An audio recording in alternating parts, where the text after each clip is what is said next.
primera emisión, la primera charla de Día Feliz, un programa hecho por compañeros, para compañeros y para todos los que estén del otro lado y que les interese escucharnos. Bueno, acá estamos con nuestro primer invitado del día, el padre Erahan, y también estamos con Nico. Buenas tardes, Nico. Buenas tardes, buenas noches para todos. Un lujo el invitado que tenemos hoy, esperemos hacer el mejor programa posible y va a ir mejorando día a día. Muchas gracias. Dona, ¿cómo andás? ¿Todo bien? Muy bien, ¿cómo están? Buenas tardes. Excelente. Buenas tardes a todos. Buenas tardes. Nico, Colo, bueno, director, capo, la verdad, este gran equipo de Día Feliz. Hoy un nuevo Día Feliz con el padre Erahan. Padre, ¿cómo le va? Muy buenas tardes, chicos, ¿cómo están? Muy Muchas bien. gracias por la invitación. Por favor, es un orgullo tenerlo acá, así que bueno, es un programa de principios y valores. Y bueno, queríamos conocer a nuestros candidatos y cómo romper el hielo, sino con nuestro candidato a jefe de gobierno. Qué bien, adelante nomás. Así que bueno, vamos a arrancar con unas pequeñas preguntas que tenemos, padre. Bueno, primero queríamos conocerlo a usted como persona. Vamos a arrancar por el hombre, ¿sí?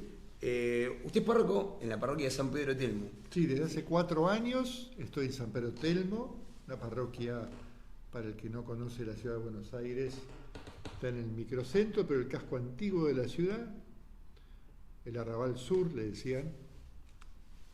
Así que la iglesia es de 1734, cuando se empezó a fundar.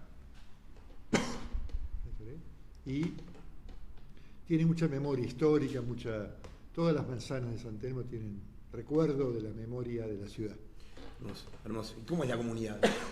Mirá, la comunidad es un barrio de casas bajas, con muchos negocios de antigüedades, negocios de comida, cafés, bares, cervecería, restaurantes. Hay muchos pubs donde se toca música, es un barrio de arte, por eso también la comunidad, no solamente hay una comunidad de fe, que lleva adelante la liturgia, los sacramentos, la catequesis, la caridad, sino también estamos formando una comunidad de artistas en la que es una casa de artistas de la diócesis en San Telmo, abierta a toda la ciudad. Qué bueno, excelente, muy bueno, muy bueno. Bueno, para profundizar un poquito para meternos un poco también en su vida eclesiástica, ¿no? Conoció a Jorge Bergoglio. Sí, claro. Desde el 96, ella estuvo hacía 2 años en la diócesis, en la Vicaría Flores primero, pero cuando fue vicario general, ya lo empecé a frecuentar y sobre todo como párroco de Santa María en ese momento, en Almagro Caballito, Avenida La Plata y Venezuela. Hice mucho discernimiento con él sobre diversas tareas y actividades. Ahí también con su ayuda comencé a dedicarme también al arte y la fe. Un hombre de las letras. Él era un hombre muy experimentado, pero además supo discernir y acompañarme y ayudarme. Sí, bueno. Lo conozco mucho, en profundidad, compartimos el amor a San Ignacio de Loyola. Él lo conoce muchísimo, obviamente, y yo también, aunque no soy del clero diocesano de Buenos Aires, pero Ignacio de Loyola es una de las figuras que más me interesó conocer su espiritualidad e incorporarla. Qué bueno, excelente. ¿Y a Francisco lo conoció?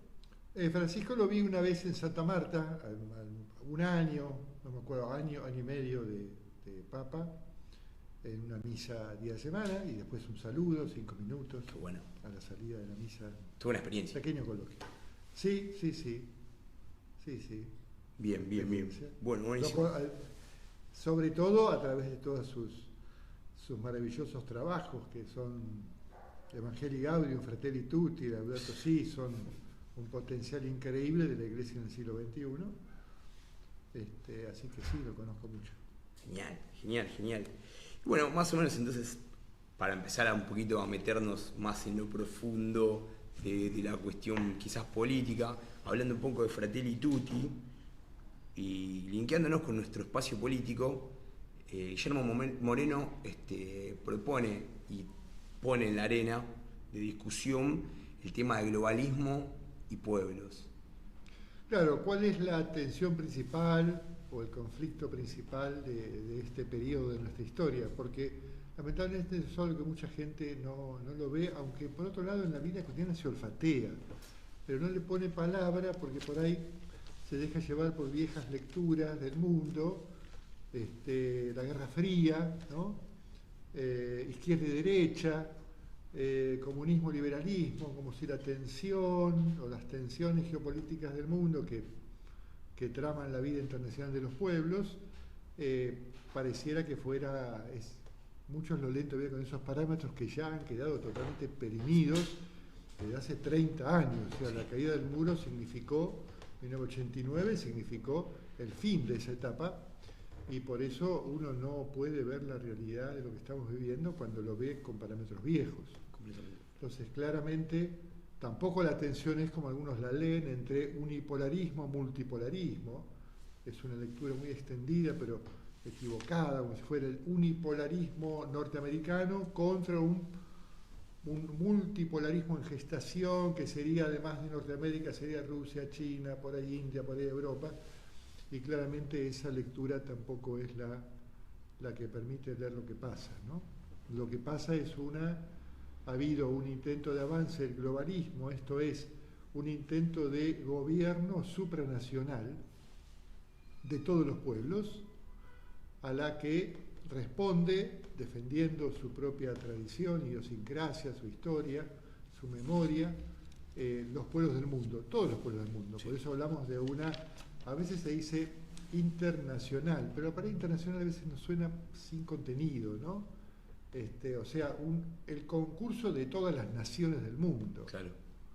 Cada una chiquita, grande, con un rostro, con otro, en su diversidad, permite precisamente una riqueza de intercambio recíproco, que es la imagen famosa de Francisco del poliedro, ¿no? Sí. No somos una esfera, no somos todos idénticos, equidistantes y sin matices, sino que somos un poliedro. O sea, cada pueblo del mundo, que desde un punto de vista, supongamos, del PBI, alguno puede ser bajo, pero desde la cultura puede ser muy rico. Y así siguiendo, ¿no?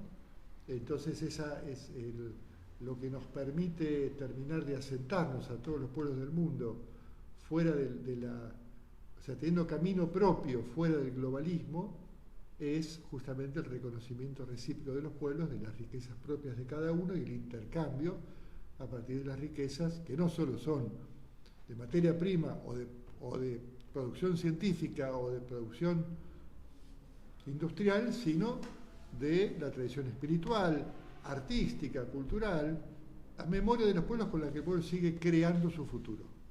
Por eso hablamos de intercambio entre los pueblos, o sea, de pueblos hermanos, entre los cuales extendemos permanentemente puentes y nunca muros, ¿no? Todo eso tiene que ver con esa actitud de comunión de naciones o de pueblos o de soberanías, a través de las cuales vamos creciendo sin que el globalismo nos uniformice, nos quite identidad, nos quite memoria.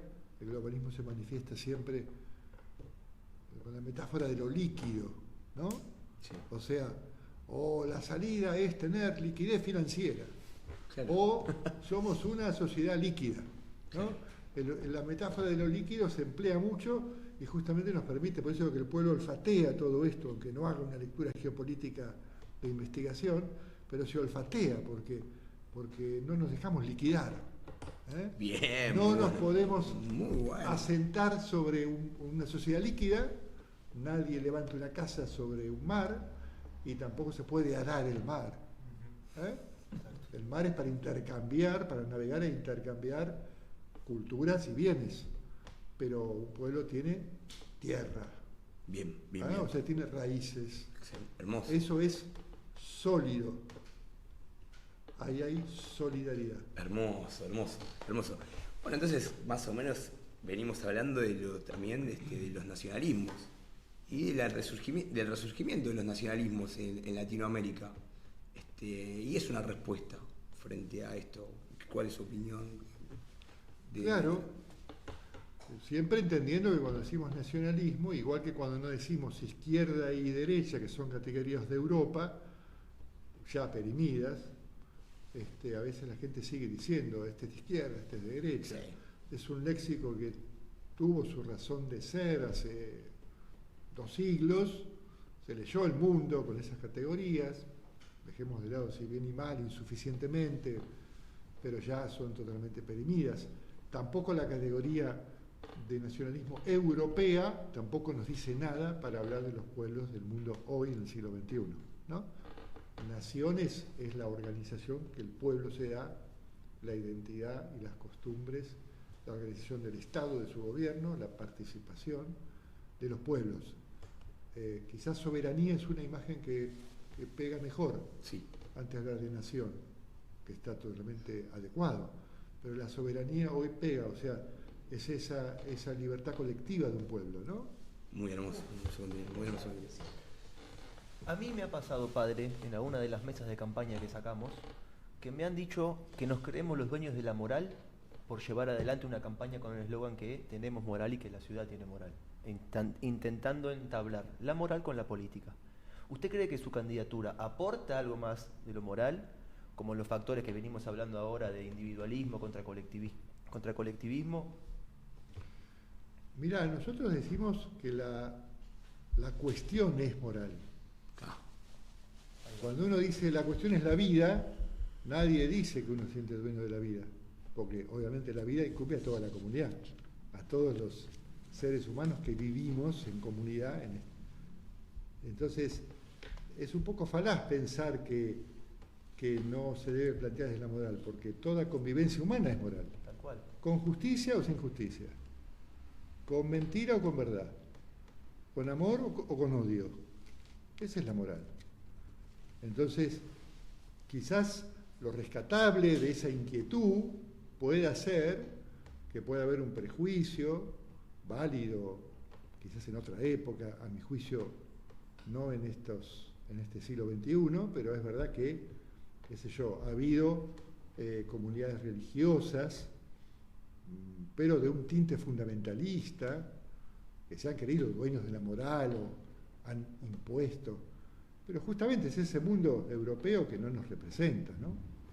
Más bien uno tiene que ver que el día de hoy, en el siglo XXI, mucho le debemos a los pueblos del mundo, de África, de Asia, del Medio Oriente, de América Latina, de todo el mundo, sí, que han sabido, desde sus creencias religiosas, que da un fundamento a la ética y a la moral, proponer una convivencia con justicia, con paz, con igualdad.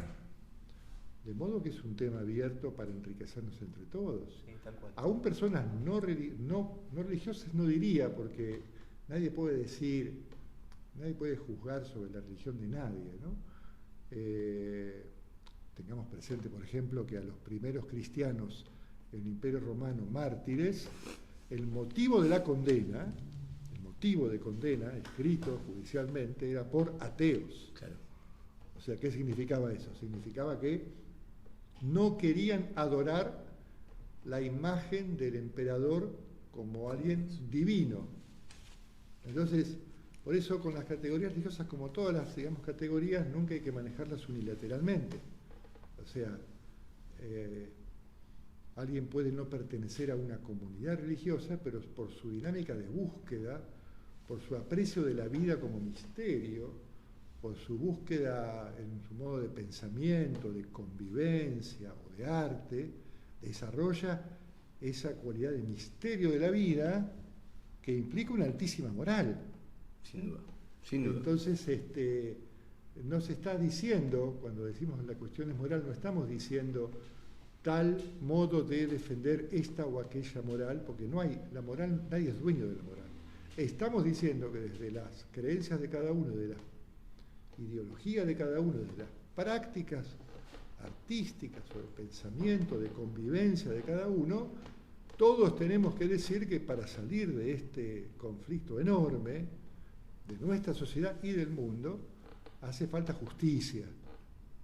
Eso es, hace falta verdad, hace falta compromiso con la verdad, que si decimos que la verdad es absolutamente relativa y que nadie la tiene y que no existe, difícilmente fundemos una convivencia sobre eso, ¿no? Que si decimos que aceptamos que hay mentira y bueno, convivamos con la mentira, porque bueno, así somos las sociedades humanas, mentimos, y yo no quiero seguir dándole el voto a un gobierno que miente, porque la gente no quiere, ¿no? Dice una cosa y hace otra. Sí. Y nunca me lo explicó. Sobre ese fundamento la democracia no puede crecer. Si celebramos 40 años de democracia, la discusión es ¿qué democracia? Entonces, la justicia, la verdad, no a la mentira, no al odio. Sobre el odio no se construye la convivencia. Es algo imposible construir sobre el odio, sobre una grieta permanente, sobre un elenco de grietas permanentes. Nunca nadie se construyó sobre una comunidad, sobre una grieta, llamada grieta. Hablo el léxico que se usa hace unos 10, 15 años, ¿no? El Martín Fierro decía, los hermanos se pelean, los separan los de afuera. Bueno, eso es moral. Los hermanos tienen que aprender a no pelearse, a reconciliarse, a convivir con todas nuestras diferencias. Si no, te devoran los de afuera. Esto es moral, ¿no? Esto es ética. Moral y ética son casi sinónimos, ¿no? A lo mejor se admite más ética que moral, como término. Hay que hablar del asunto más allá de los términos, ¿no? La única diferencia es que la moral son las costumbres y la ética es sostener con fundamento esas costumbres, fundamento filosófico. Pero no significa que el que tiene su práctica, el pueblo que tiene sus prácticas de convivencia y de tradiciones y de vida, de cuidar su propia tradición, aunque no la pueda defender con argumentos, está igualmente convencido de eso y sostiene que se vive desde ese cultivo de esos valores, ¿no? Pongamos un ejemplo del teatro, que ya saben que es un arte que yo practico, ¿no? Pero muy conocido. Antígona, obra clásica de Sófocles, ¿no? ¿Quién es Antígona? Antígona es la jovencita, mujer, joven, que defiende frente a una ley de los hombres, el Senado, digamos, para traducir al término más romano, solamente eran hombres los que estaban en la configuración de las leyes, y dice, no, esa ley que acaba de dar es injusta. ¿Por qué? Porque contradice la ley de la tierra, de la sangre, que justamente las mujeres comunican, que al hermano muerto en guerra civil hay que enterrarlo, ¿no? Sí. Esa es la moral. La fuerza vital que aparece de una mujer que dice, yo no voy a dejar de respetar la ley sagrada de enterrar a mi hermano porque lo diga el soberano. Eso es moral, ¿no? Sí. Sin duda. La ética de Aristóteles, que es unas décadas después, como saben, en Atenas, da una formulación teórica a estas cosas. Pero el que no da la formulación teórica, pero es auténtico defensor de la tradición del pueblo, como Antígona, su moral, por la cual da la vida y cambia, evita que la guerra civil se siga viviendo en su ciudad natal, eso es moral. Hermoso, hermoso, hermoso. Vamos por una pequeña preguntita respecto a principios y valores. Perdón, me perdí en ¿cómo llegó usted a principios y valores? Es una historia más o menos conocida, pero quería si nos las contaba a nosotros. ¿Cómo no? Sí. Bueno, yo... primer paso es que cuando escuché al Papa Francisco al primer año de su ministerio como obispo de Roma y como pastor de la Iglesia Católica Universal, decir, una frase muy conocida, estamos en la Tercera Guerra Mundial en cuotas. Cuando yo lo escuché decir eso, creo que era un diálogo entre periodistas, pero yo, como decíamos antes, lo conocí de acá y dije, ¿acá qué está diciendo? ¿Qué está diciendo Bergoglio acá? está diciendo una cosa importante que a mí se me escapó, Ok. ¿no? Porque yo venía quizás mirando el mundo, no te digo con la Guerra Fría que estaba perimida, pero sin terminar de comprender bien cómo era el mundo del 2000 para acá, digamos, más o menos, 2001 para acá, ¿no?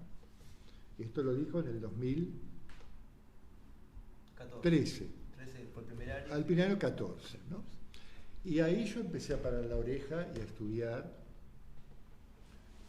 Enseguida nos topamos con la frase de Perón, que todos conocen, de que para gobernar a un pueblo, o sea, para ubicarlo y darle un futuro en el concierto de naciones, hay que saber leer el mundo, porque si no, ¿a dónde conducís a tu pueblo, ¿no?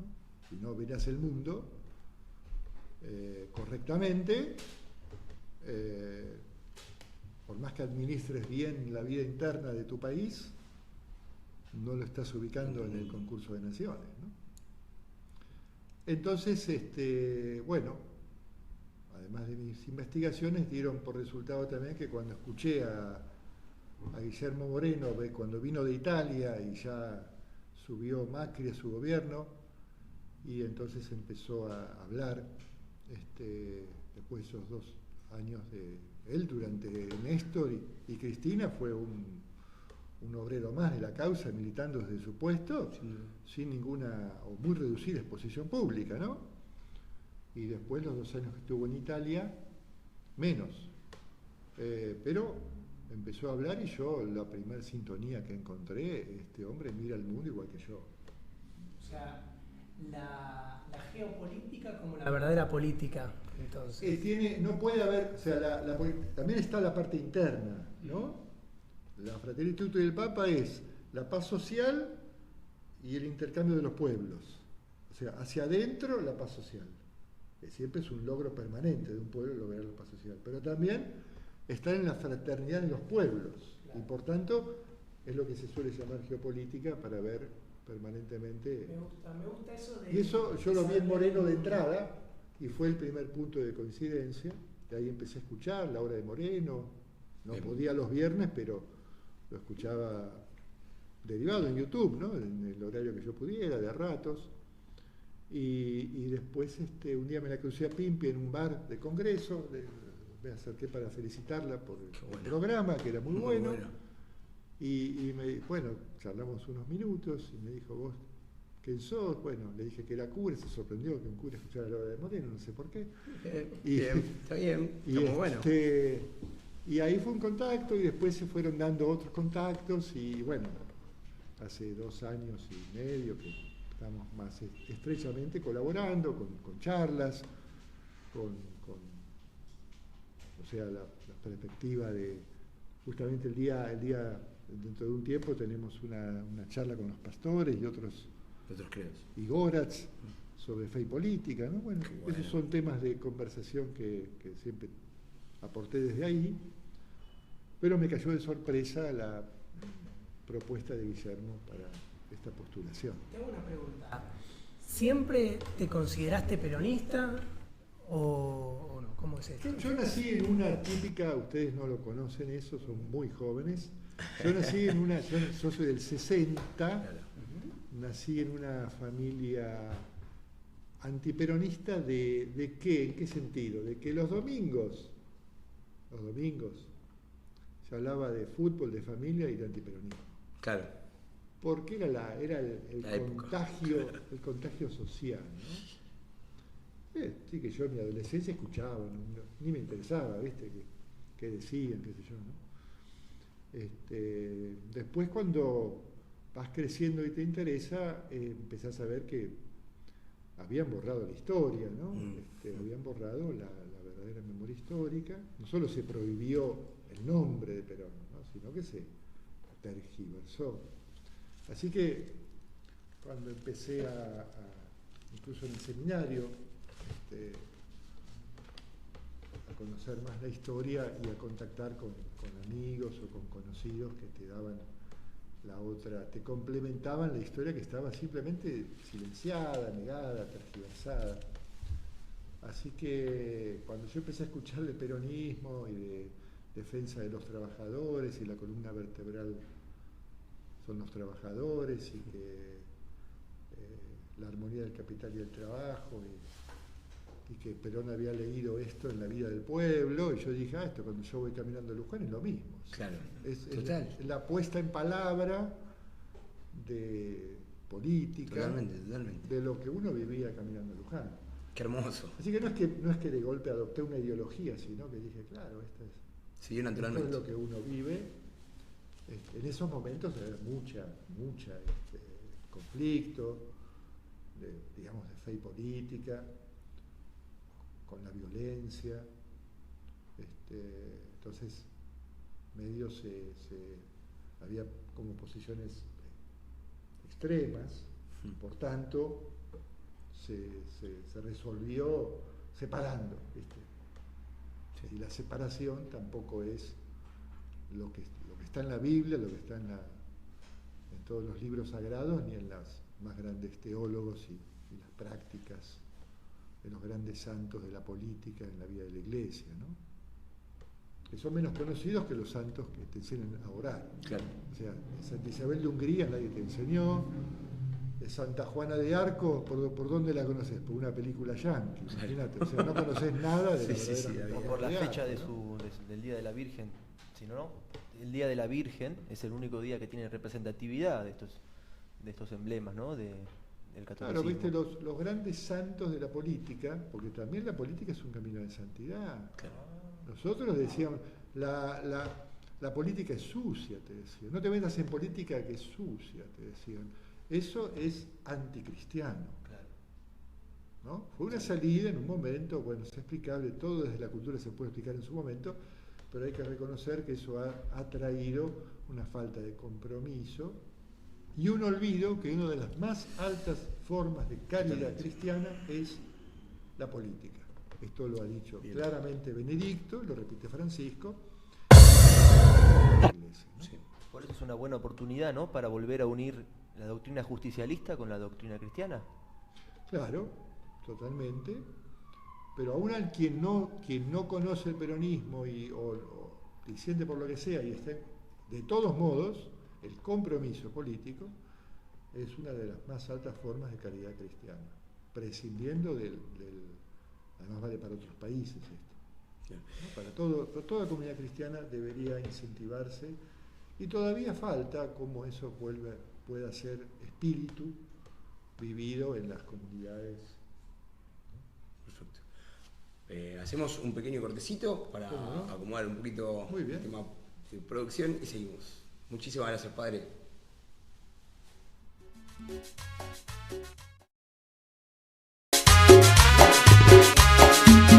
Más de charla con el padre Graham. La verdad que tendríamos que haber filmado lo que se habló también afuera porque es súper interesante. La verdad que está muy interesante la charla. Y bueno, linkeando con lo que venía hablando Nico, Donato, vos tenías una pregunta para hacerle al padre. Sí. Bueno, exactamente con lo que veníamos hablando, ¿no? De la moral. Quisiera vincular. ¿Cómo crees que podés vincular los principios del justicialismo con los valores del cristianismo? Bueno, conocido es que Perón decía que él había leído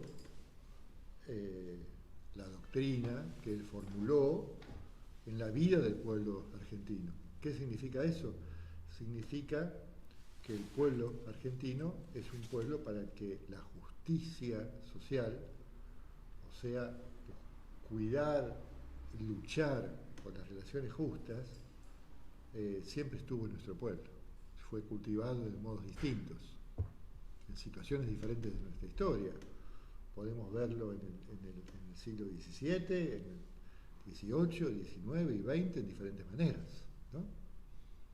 Entonces significa sencillamente eso.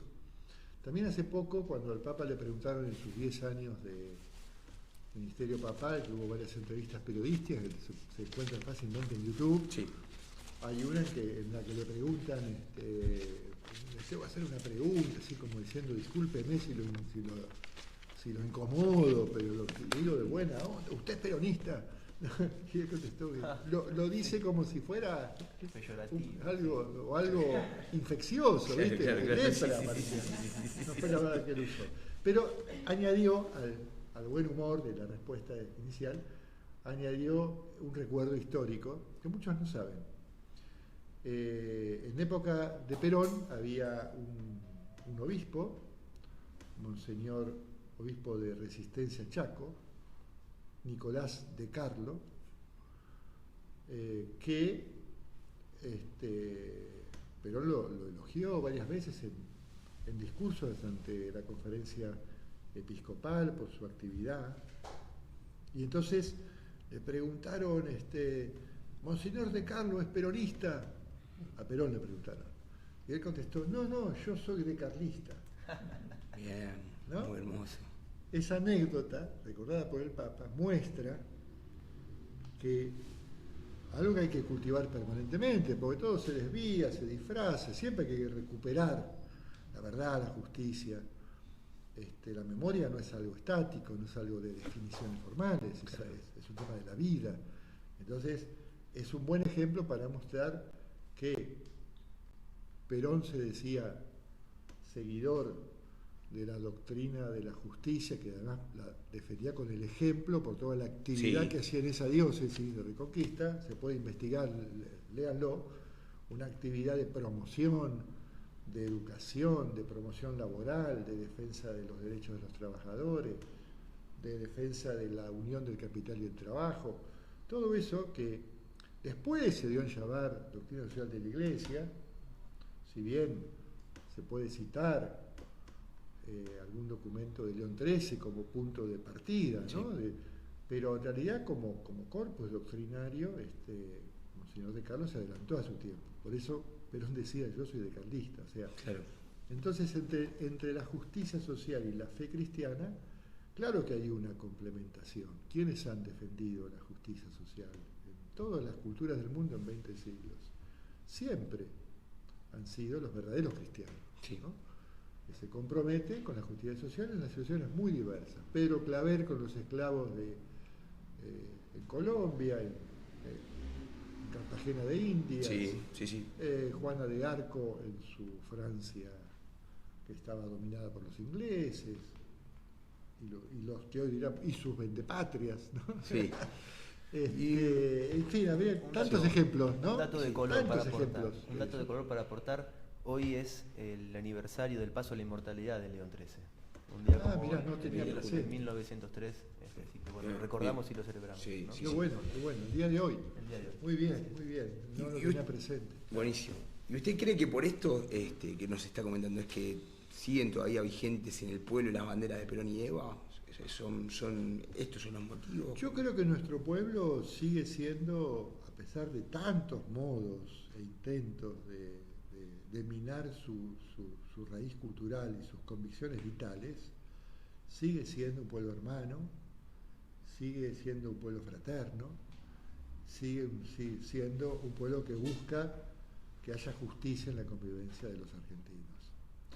Y esto que se puede defender fuera del peronismo, hay grandes defensores fuera del peronismo de esto, el peronismo lo tiene del pueblo, por eso muchas veces cuando se agrupan estas convicciones y estas luchas, el peronismo suele aglutinar de procedencia diversa. Pensemos que cuando viene el 17 de octubre, ¿cuántos se sumaron a ese primer gobierno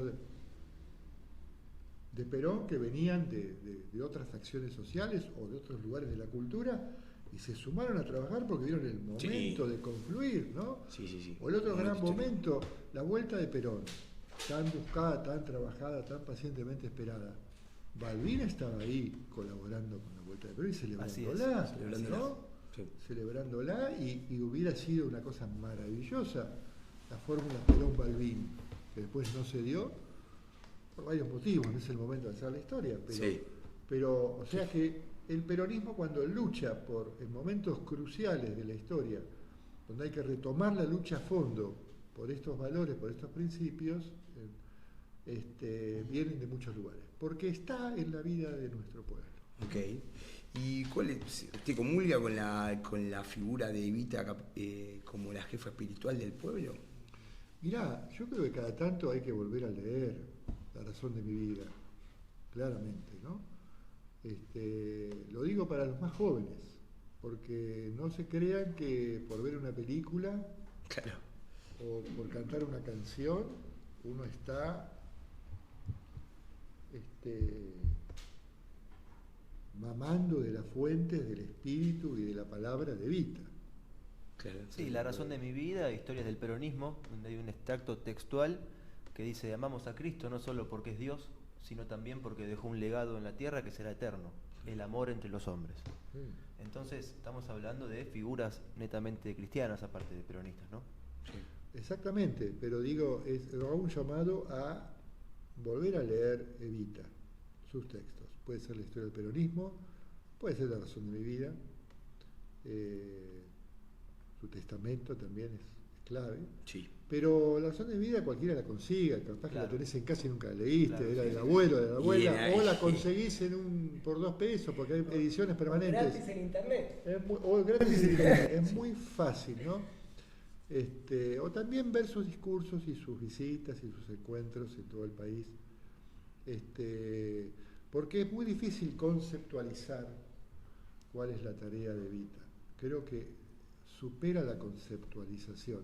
Es más fácil conceptualizar el legado económico, social, político de Perón que conceptualizar el rol de Evita. Es muy difícil. Eduardo, ay, perdón. No, yo lo que quería decir que qué bueno que Guillermo ayer o el otro día estuvo hablando de volver a leer a Perón, y ahora el padre Laja nos dice volver a leer a Eva, así que hay que volver a leer a Perón y a Eva, siempre hay que volver a la biblioteca de la abuela o a la nuestra.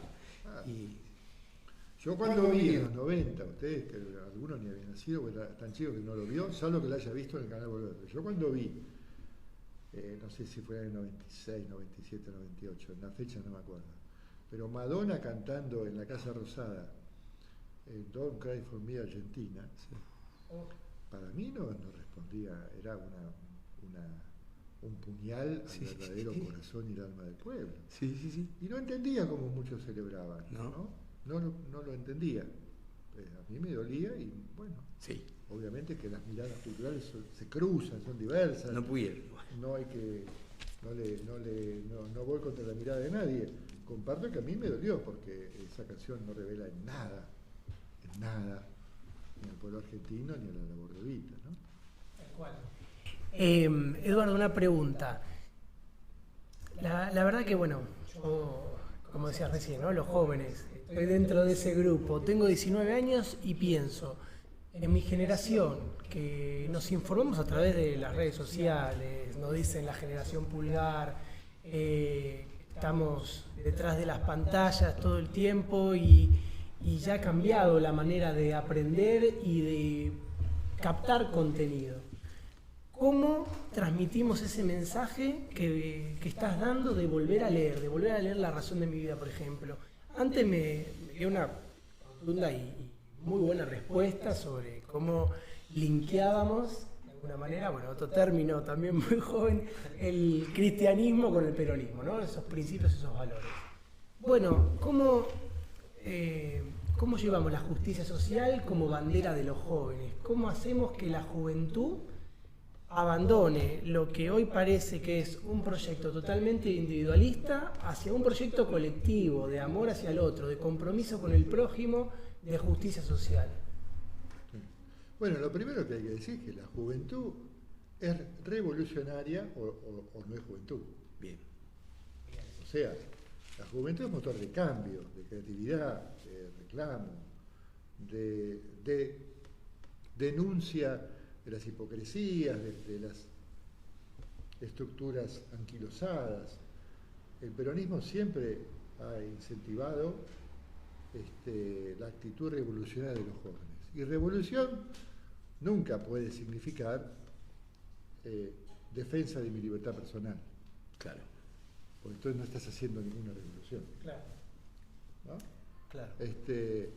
Sino el ejercicio de la propia libertad, o sea, la propia creatividad en los vínculos sociales, planteando caminos revolucionarios, o sea, cambios sociales. No puede no haber una juventud que no sea revolucionaria. Y rebelde tampoco, ¿no? Pero rebelde con causa, no rebelde sin causa. Y la causa yo creo que es el volver a llegar a la comunidad organizada, donde el hombre trata de llegar a la mayor libertad posible en beneficio de la comunidad organizada, ¿no? Claro, pero ese padre que ya tiene un par de lecturas o se lo transmitió a alguien, entonces tiene ese lenguaje de comunidad organizada, bien, puede ser con otros términos, pero la juventud de por sí, o sea, ¿por qué el reclamo hoy de la falta de trabajo es especialmente la franja joven? ¿Por qué la falta de desempleo? O sea, el problema del desempleo, la falta de empleo, es especialmente altísima en la franja juvenil, ¿no? Porque los jóvenes no tienen lugar en esta sociedad. Entonces, en lugar de apocarse, hay que ser revolucionario. Claro. Sí. No es ayuda a la sociedad, no la limita a ser revolucionario. Total. La revolución significa dar vuelta a las cosas. No puede no haber empleo joven. Y los jóvenes tienen que encontrar el modo de reclamar y de encontrar creativamente cómo puede volver a haber empleo joven. No sé. Los jóvenes, a mí, discúlpenme, es algo, no es lindo de decir, pero como que se lo niega como dato, yo me gusta decirlo. O sea, los índices de intentos de suicidio juvenil aumentan año a año. Sí. Tanto en un barrio pobre como en clases media o media alta. Eso no es un problema psicológico, no es un problema familiar, no es un problema de lo que sea. Todo eso son co-causas, con causas.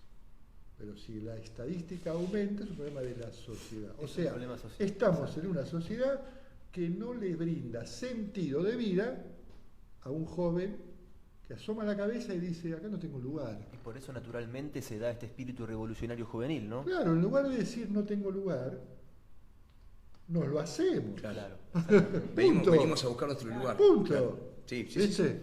Totalmente de acuerdo. Eso es revolucionario. Sí, ¿no? sí. O sea, dar vuelta a las cosas no significa ser violento. Sí. No, la juventud cuando se revela no es violenta. Y volviendo Nunca es violenta. a hablar de otros lugares, ¿no? También, como que a nosotros, como preguntó antes Nicolás, nos dicen esto de la moral, o se piensan que porque van con un cura, o ustedes van con un cura y piensan que nosotros nos cerramos ahí. Y usted nos contaba de la interrelación con otros credos y las reuniones que tienen, y política y fe. ¿Qué nos puede contar sobre las reuniones, sobre su relación con las otras fes, las otras manifestaciones de la fe? Mirá, los lugares de culto, sea comunidades cristianas o de otras religiones, cuando hay verdadera comunión con Dios, inevitablemente ves a la criatura que sos y la que está al lado tuyo como vinculadas, o sea, como hermanos. La fraternidad se potencia cuando uno se reconoce hijo del mismo Padre. Tengas la tradición que tengas, se potencia la fraternidad. Entonces, obviamente, hay que hacer la salvedad, si querés, que no sea una comunidad de culto cerrada, fundamentalista, con una lectura literal de sus libros sagrados, donde se inhibe la libertad. Bueno, las hay, yo creo que cada vez menos uno te cuesta caer en esos lugares realmente, ¿no? Pero los hay, sí, bueno, los hay, pero el instinto te hace simplemente, lo que estoy buscando no está acá y buscas en otro lado. Pero la gran mayoría de las comunidades religiosas, cristianas o no, católicas o de otros credos cristianos, son lugares de búsqueda, lugares de encuentro como un momento comunitario festivo, consolador, esperanzador, para seguir buscando, porque la búsqueda felizmente nunca se acaba, porque buscamos llegar a una digamos, creación plenamente realizada, con toda la historia de los pueblos. Estamos de camino y ese camino es una lucha. Para luchar hay que buscar. Ahora, la religión potencia esa búsqueda y esa lucha claramente, claramente. Otros pueden encontrar la fuerza para esa lucha en el pensamiento, en el arte, también, obviamente. Y además se complementan, porque el lenguaje del misterio lo da el arte. Los ritos utilizan elementos artísticos como lenguaje del misterio. No son dos cosas distintas. No sé si contesta esto. Sí, claro que contesta. Claro que contesta. Con respecto, también siguiendo con el tema de la juventud, ¿no? Juventud, mi mirada es también, es el futuro, es buscar un futuro. En Argentina, ¿cómo podemos plantear también el tema medioambiental? ¿Qué pensás sobre la búsqueda, ¿no?, de una nueva forma de vida con respecto al medio ambiente? Eso es un tema, por ejemplo, que yo noto que en mi generación, los jóvenes, sí nos atrae. A mí, bueno, particularmente un montón, ¿no? Pero somos una generación que tiene más en cuenta ese tipo de cuestiones.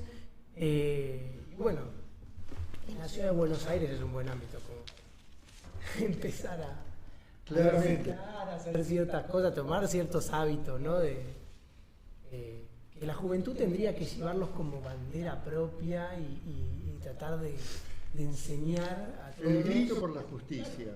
Vos decís lo de vamos a hacer nuestro lugar. Bueno, hagamos nuestro lugar también con unos nuevos ideales. Porque no nos hablan de cuidado medioambiental los adultos ni los adultos mayores. Entonces, bueno, enseñémosle también, ¿no? Yo creo que nos falta la paciencia. La investigación, el trabajo, la organización. Claramente. Los jóvenes necesitamos un líder, necesitamos un proyecto que yo creo que es dentro del peronismo por lo que hablamos de la justicia social. Pero hacernos un lugar también implica eso, ¿no? Hablar de qué futuro tenemos. Bueno, hablemos del agua, de los recursos naturales, del cuidado medioambiental. ¿Qué opinas vos de eso? Mirá, una intuición clarísima y varias consecuencias de eso, ¿no? Hacer un lugar también para que no sea llenado por Madonna cantando Don't Cry for Me Argentina, que estamos viendo 20 años después las consecuencias de eso, ¿no? Que el lugar no quede vacío, que lo generemos desde un lugar idealista también, ¿no? Más allá de las ideologías políticas, idealista, moral y éticamente hablando, ¿no? Lo que la juventud trae como intuición que no hay que explicárselo, y a los adultos hay que explicárselo. Okay. ¿Cuál es la intuición? Que no hace falta explicar a un joven. Que entre el grito por la justicia social y el grito de la tierra, porque se la trate con dignidad, es el mismo grito. Ajá. Esta intuición es el mismo grito. Al adulto tenés que explicársela, al joven no. Intuitivamente la ve como es, claro, es la misma, es el mismo camino. Claro. No va a haber justicia social si la tierra sigue siendo maltratada, y no salvamos la tierra sino a través de comunidades que buscan la justicia entre hermanos. Es el mismo grito, ¿no? ¿Hay que abrir ese camino? Sí, es difícil, muy difícil, ¿no? ¿Por qué una multinacional que en su país de origen respeta la prohibición de usar tal técnica para sacar minerales, se permite en los Andes y no se permite en su país de origen? Es una falta de justicia internacional. Sí, sin duda. ¿No? Y de legislación interna y por también, tanto ¿no? de legislación interna. Pero la primera legislación es, lo primero que uno ya puede denunciar es, ¿cómo si en tu país no y acá sí? Claro. ¿No? Y después hacia adentro. ¿Por qué no nos respeta de la misma manera la que respeta su país? Te das cuenta, cuando tocas el tema de la Tal tierra, cual. salta la justicia internacional. Sí. Tal cual. Evidente. Que como está manejada por grandes centros, pequeños grupos que manejan las grandes multinacionales, que en el globalismo dieron muchos pasos manejando los lugares internacionales de decisión, ¿no? Entonces queda como diluido. Claro. No, pero la juventud tiene que mostrar esto, es algo tan obvio, digamos, ¿no? Sí. Que justamente la caída del globalismo y el surgir de la soberanía de los pueblos puede dar causa a estas evidencias para que tengan realización en la vida de los pueblos y en la defensa de la tierra. Una pregunta electoralista, por así decirlo, ¿no? ¿Qué rol juega un ministerio de comunidad en todo esto entonces? Bueno, esa es una idea muy importante del espacio que lo desarrollan las mujeres y los hombres de nuestro espacio a nivel nacional, pero en nuestra ciudad de Buenos Aires pasa a ser fundamental. ¿Qué significa? Significa que lo que se invierte o lo que se le devuelve reciprocidad donde hubo unilateralidad. ¿Me explico? Sí, ¿no? Bueno, Somos de un barrio, de un lugar, y reclamamos que el Estado haga algo que necesitamos o que no hizo. Y esperamos pasivamente la dádiva, ¿no? Claro. Por lo justo. Pero una espera pasiva. Reclamo y la acción se pone en marcha si el Estado hace algo. En este caso, el Estado de la ciudad. Nosotros decimos que hay que, el Estado mismo, nacional y de la ciudad de Buenos Aires, vamos a promover especialmente que las comunidades sean más activas. ¿Qué significa? Cualquier barrio de la ciudad de Buenos Aires, estimular a que sintonicen y hagan comunidad los clubes de barrio, los lugares de culto, los lugares de cultura, los bomberos, quien sea, los que están ahí, que se vinculen, diagnostiquen qué necesitan, qué les falta, cuáles son los reclamos elementales allí, para con la ayuda del gobierno de la ciudad, ellos también sean los motores de realización de esa búsqueda. Porque si no vuelve a ser recíproco, no hay comunidad que motora la historia, ¿no? Me encanta porque responde una pregunta que iba a hacerte después, donde preguntaba yo cómo generar un sistema de defensa ante estas doctrinas posmodernas que vienen a atentar un poco contra, ¿no?, las instituciones familiares, laborales y todos los que son asociaciones civiles. La dinámica del Ministerio de la Comunidad, que estimula que en cada barrio plantee sus temas, por ejemplo, en una comunidad educativa del barrio, tienen que sentarse a resolver alumnos, familias, docentes, el cuerpo administrativo y el Ministerio de la Ciudad, los temas de educación. No son sujetos pasivos la familia, no puede ser sujetos pasivos. ¿No? Pero eso además lo dice la misma escuela, los mismos maestros quieren eso. Entonces hay que darle lugar de participación a todos. Esa es la dinámica comunitaria, que buscamos estimularlo, porque por ahí está un poco caído, porque en estas décadas se aplacó demasiado la dimensión comunitaria de los barrios. Sí. Nosotros decimos que hay que mirar la ciudad al revés, exactamente al revés. O sea, ¿dónde está el centro de la vida de la ciudad? En cada uno de los barrios. Sin duda. El centro no es el centro cívico, no es el centro de los bancos, que han poblado el centro. Sí. Sino que el centro de la ciudad es cada uno de sus barrios, ¿no? Como nos explicaban, desde la moral de recuperar esa costumbre. Esa vida comunitaria implica un camino de solidaridad y de justicia y también de ejercicio creciente. Perdón que te interrumpa, me hiciste acordar siempre lo que dice Guillermo Moreno sobre, han creado el capitalismo de los banqueros, ¿no? Por eso cuando dijiste lo del centro de los bancos. Y vos justamente estás hablando de asociaciones civiles, de grupos barriales, de clubes. Sí. Eso es mirar también desde el trabajo, la gente haciendo. Sí. Pero la clave está en que se pongan en relación para mirar el barrio y resolver los problemas con ayuda del gobierno de la ciudad. Porque no es que el club recibe individuos aislados que hacen actividad deportiva y se va a vincular con el mundo del deporte. No, la primera conexión es el barrio. Siguiendo con lo barrial, entonces, ¿cuál es el rol de los teatros independientes, de los centros culturales? Lo preguntamos a alguien que no solamente es sacerdote, el padre Graham, sino también un dramaturgo, director de teatro, que está en la movida barrial de la ciudad. La cantidad de centros culturales de teatro que hay en la ciudad de Buenos Aires es inmensa, en todo el país, pero la Universidad de Buenos Aires es inmensa, lugares donde se estudia, talleres de barrio, para hacer teatro, obras que se hacen a pulmón. Qué bueno. Muy desfinanciado, ¿no?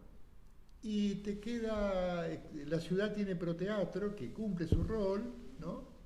Pero lo que vos tenés como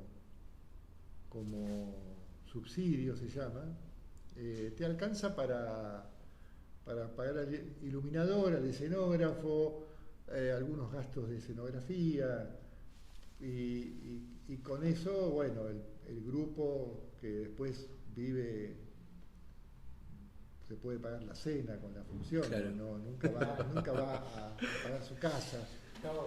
Yo quería hacer... Pero sí, claramente una reorientación de los presupuestos, por ejemplo, de publicidad de lo que hace el gobierno de la ciudad.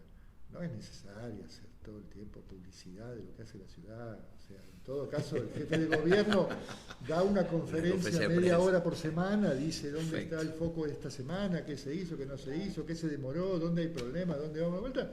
Y el que quiere oír lo escucha, y el que no, ¿a qué gastar tanta plata en publicidad de lo que hace? Mejor en educación y en cultura, ¿no? Exacto, mejor en educación, cultura y salud, claramente.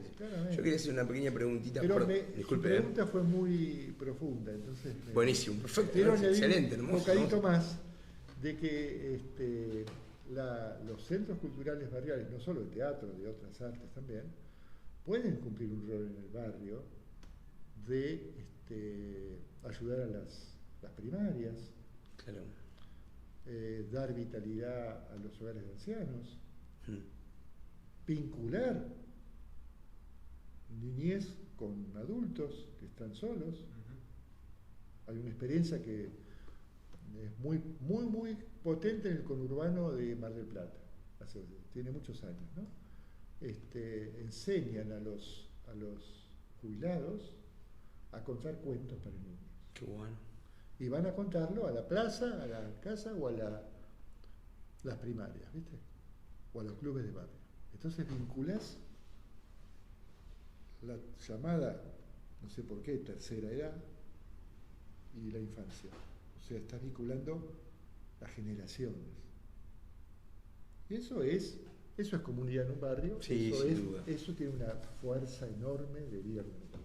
Cortito porque la pregunta, vamos a lo tuyo, perdón, pero ese es un ejemplo que conozco, pero vos les decís, mirá, no solo te vamos a subvencionar la obra de teatro que estás haciendo, sino que haces algo en tu barrio, que junta creativamente, porque si no es teatro puede ser plástica, o sea, y eso se ve, eso también hay que subvencionarlo, para que sigas haciendo tu arte y además te enriquezcas de vincular el barrio, las edades y lo que haga falta. Esto de la ciudad humanamente interconectada que estás planteando. Esa interconexión es lo que tiene que fomentar el Ministerio de Comunidad. Bueno, más o menos para ir cerrando, perdón.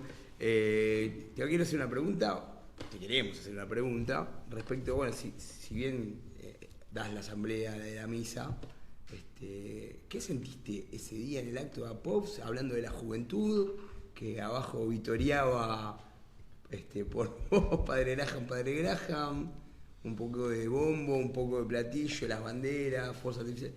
¿Qué sentiste en ese momento? Bueno, fue el acto de lanzada de la candidatura en la Ciudad de Buenos Aires. Y no tengo muy claro qué siento, porque son muchas cosas nuevas, muchas emociones nuevas. Pero yo estoy haciendo un tema que no salió. Yo he pedido ser liberado de las actividades públicas del ministerio, ¿no?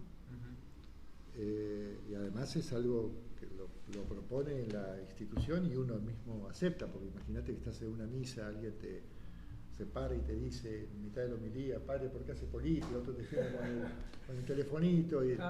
Entonces la dimensión pública del ministerio estoy como liberado de ella, ¿no? Yo sigo siendo cura de la diócesis de Buenos Aires, puedo dar misa solo. Yo elijo ir a misa en público, o sea, porque el bautismo, como enseñó ya Pío X, no hay mayor, cuando era papa dijo, el día más importante de mi vida fue el día de mi bautismo. Claro. O sea, ser cura, obispo y papa no me da una dignidad, no le da, dice, una dignidad mayor que ser bautizado. Ser cristiano. Eso está devaluado, lamentablemente, no tenemos. Pero yo voy a la comunidad como cualquiera, pues soy bautizado, y en lugar de hacer la presidencia ministerial, participo con la comunidad de la misa. Ahora, eso no significa que yo la actividad, el servicio político que estoy haciendo, lo hago desde mi corazón sacerdotal. Y eso es lo que se evidencia en la actividad y en el diálogo con los jóvenes, con los adultos, en la calle. Lo que se va mostrando, lo que me van mostrando, es aprender a cómo desde mi mismo corazón sacerdotal hago este servicio, mientras dure la competencia electoral y el cargo, porque mi plan es, terminan los 4 años de gobierno, y yo vuelvo al ministerio, ya tendré además, tengo 63, voy a cumplir el mes que viene, así que más 4, 68, yo siempre soñé mis últimos 10 años potentes de, Dios dirá la salud de cada uno, pero uno hasta los 75, 77 no tiene fuerza. Yo en los últimos 10 años lo quiero en un santuario. Bien. Yo me voy a un santuario a confesar, a dar misa, escuchar, animar lo que se pueda y dar retiros. Por ahí retiros como doy a los artistas, también a los que hacen la actividad política. Esto de redescubrir la vocación, el amor político como un amor muy alto, ¿no? Sí. Así que este es el modo en que vivo. Por ahí no contesté bien tu pregunta. No, excelente. Pero di algunos elementos que tienen que ver, pero no, perfecto. No sé decirte mis emociones, cómo se juegan, porque son muchas muy juntas. Muy bien. Pedime el balance el año que viene. Un pequeño comentario final para ir cerrando, más que nada agradecerle. Tenemos un corte y volvemos a unas preguntitas más. No, pero son comentarios sobre lo que Perfecto, dijo. buenísimo. De mi parte, que esto lo charlamos con él en su momento, fue una pequeña gran homilía la que hizo ese día en Apos para nosotros.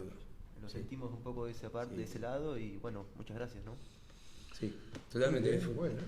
Bueno, es que lo que tienen que descubrir es que cuando ustedes trabajan con amor político por el bien social, están también con la vida, con la existencia, predicando el Evangelio. Totalmente.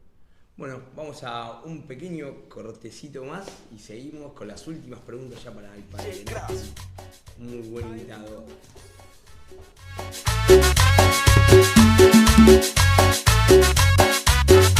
Bueno, y ahora sí, últimos minutos con el padre Graja. La verdad que podríamos quedarnos, pero bueno, ya nos comprometimos con un retiro, vamos a hacer el retiro para lo que dijo. Así que bueno, cerraremos acá. No sé si, Dona, vos tenés algo más que... Yo creo que el mensaje para la juventud fue claro, lo tomo personal.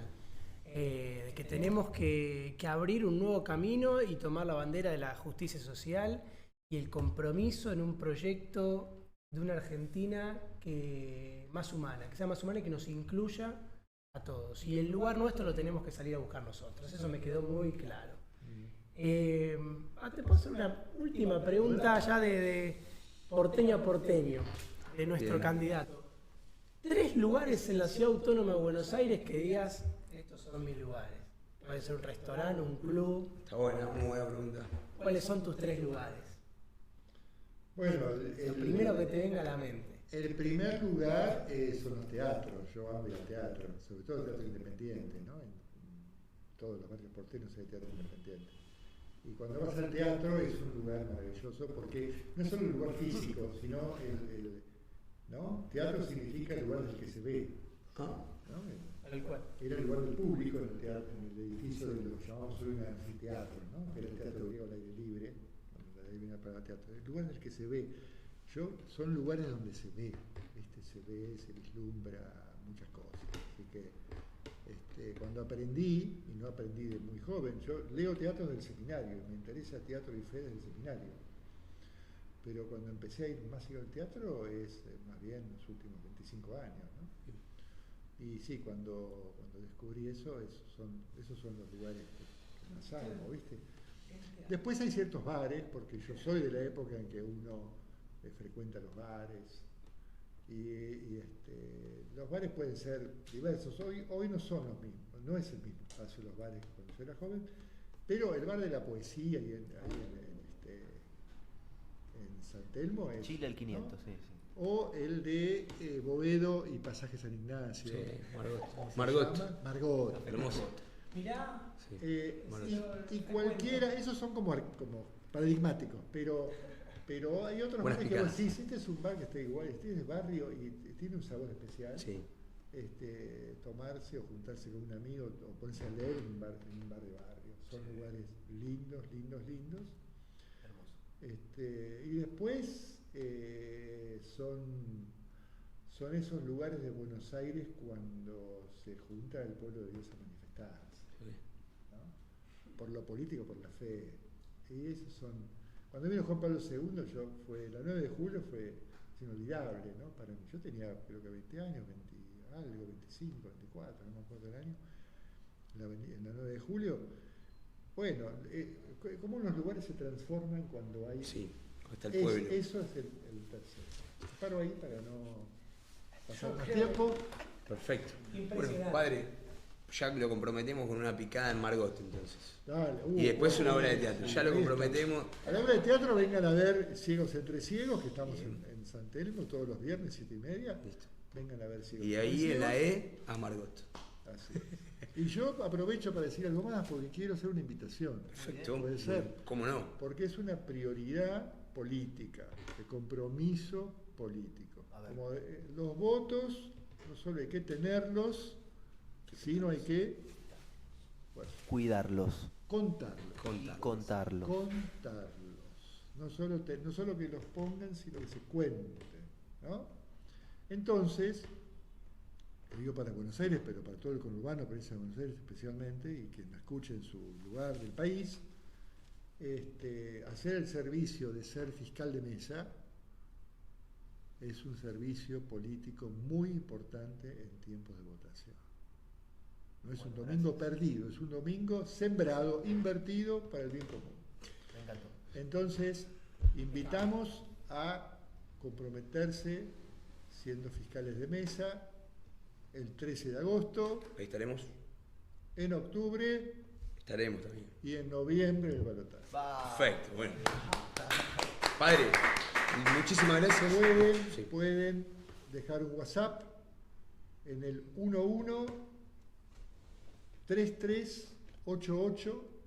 11-3388-3300. Perfecto. Ahora lo Lo vamos a poner en nuestras redes. ¿Eh? Ahí lo vamos Lo a vamos a poner. poner en nuestra Voy a red. revisar que no me haya equivocado. Y si no, un mail a laciudadtienecura.supueblo@gmail.com. Excelente. La ciudad tiene cura, punto su pueblo, No. la ciudad tiene cura, Punto su supueblo, pueblo, arroba gmail.com. Muy bien, ahí estaremos cuidando los votos de todos los Contándolos. hermanos y de Nosotros todos. vamos a estar, lo Sí. sabemos. Padre, ahora sí, muchísimas Muchas gracias. Ha sido un placer. Un gran día feliz. Y hasta Un la gran día próxima. feliz. Un día feliz. Muy bien. Un abrazo para todos, espero que ustedes también hayan tenido un día feliz. Y este programa está siendo grabado el 20 de julio, pero vamos a salir el 26 de julio, día en que conmemoraremos a la compañera Evita. Así que en todos nuestros corazones, siempre con Eva. Así que les mandamos un fuerte abrazo a todos. Muchísimas gracias por estar ahí. Abrazo peronista.